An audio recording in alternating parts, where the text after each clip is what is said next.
ഒരു കാലത്ത് ഉത്തർപ്രദേശിന്റെ രാഷ്ട്രീയത്തിൽ സജീവ സാന്നിധ്യമായിരുന്ന മുസ്ലിം ജനപ്രതിനിധികളും മുസ്ലിം രാഷ്ട്രീയവുമൊക്കെ പാടെ അസ്തമിക്കുമെന്നുള്ള ഒരു റിപ്പോർട്ടാണ് ദേശീയ തലത്തിൽ നിന്ന് വരുന്നത്. 403 അംഗ നിയമസഭയിൽ ഇപ്പോൾ അവരുടെ പ്രാതിനിധ്യം കേവലം 29 സീറ്റിലേക്ക് ഒതുങ്ങിയിരിക്കുന്നു.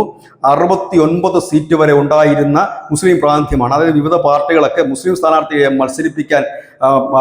മത്സരിച്ചിരുന്നൊരു കാലഘട്ടം ഉണ്ടായിരുന്നു. അവർ കൂടുതൽ സ്ഥാനാർത്ഥികളെ നിർത്തുകയും കൂടുതൽ സ്ഥാനാർത്ഥികൾ ജയിച്ചു വരുന്നൊരു കാലമുണ്ടായിരുന്നു.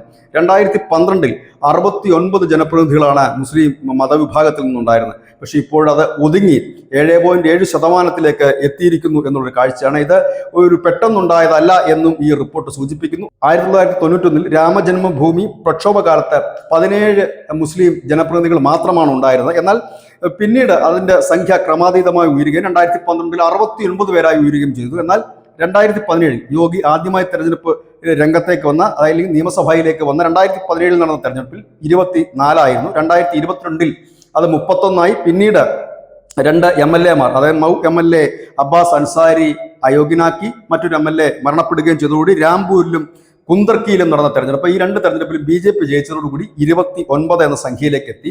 ഈ 29 പേരും SP-യുടെ ജനപ്രതിനിധികളാണ് കൂടുതലും. RLD, SBSP തുടങ്ങിയ പാർട്ടികൾ ഓരോ MLA വീതം സംഭാവന നൽകിയിട്ടുമുണ്ട്. ഇനി ഇതിലും വളരെ പരിതാപകരമായ അവസ്ഥയാണ്. 100 സംസ്ഥാന ലെജിസ്ലേറ്റീവ് കൗൺസിലിലെ കേവലം 5 പേർ മാത്രമാണ് മുസ്ലിം മതവിശ്വാസത്തിൽ നിന്നുള്ളത്. അതിൽ 2 പേർ BJP-ക്കാരാണ്. BJP-യുടെ നോമിനികളായിട്ടാണ് ഈ 2 പേർ എത്തിയിരിക്കുന്നത്. 3 പേർ സമാജ്വാദി പാർട്ടിയുടേത്.